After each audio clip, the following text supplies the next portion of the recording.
who doesn't like birthday cake? And what I'm going to show you today is that there are good ways and there are bad ways of cutting a cake. And the classic way, the bad way, is like this, which would be normal. You put the knife in the center, one bit of a slice, another bit of a slice. That's like the classic. It is the classic, isn't it? It's almost like a pie chart. You know one thing about the word pie chart? In France, they call them camembert, which is like a cheese. So it's actually like a cheese chart in France.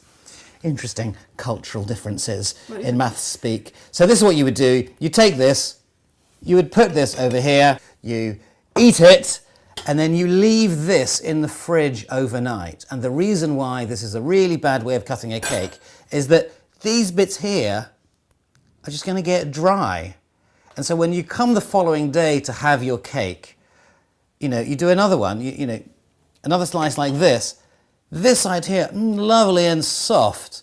This will be dry and horrible. You're not maximizing the amount of gastronomic pleasure that you can make from this cake. There is a better way, a way that is more than 100 years old and was discovered or invented by one of Britain's most famous and brilliant mathematical scientists. This is a copy of Nature, the famous science magazine from December the 20th, 1906.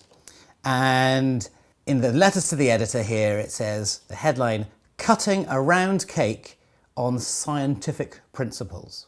The ordinary method of cutting out a wedge, he writes, is very faulty.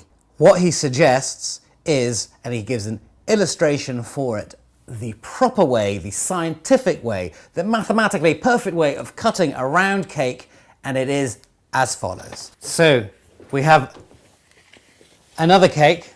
The first slice will be like this. It's breaking all the rules of cake etiquette. Perfect. Okay, so this is the first one, and then I need to find a way of taking it out.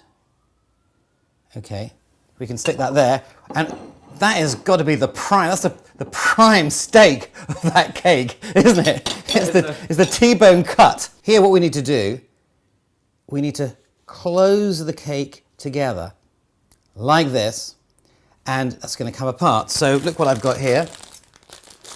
I have got some rubber bands to make sure that stays together.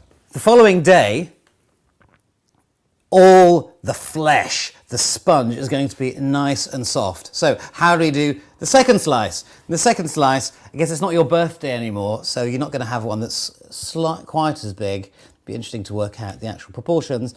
This is, and you get a lovely breaking of the elastic bands too, which is exciting. This is slice 2, or it actually is slice 2, which has 2 slices, 2 parts. Good. So we put this back together, and we can keep on going. Obviously, I'm going to want to use the elastic band to put the cake. So yeah, that is perfect. That is going to stay so fresh for day 3. Day 3. How should we do day 3 again? Let's turn it around. I think this is going to be the slice for day 3. Again, the satisfying snap of the elastic bands.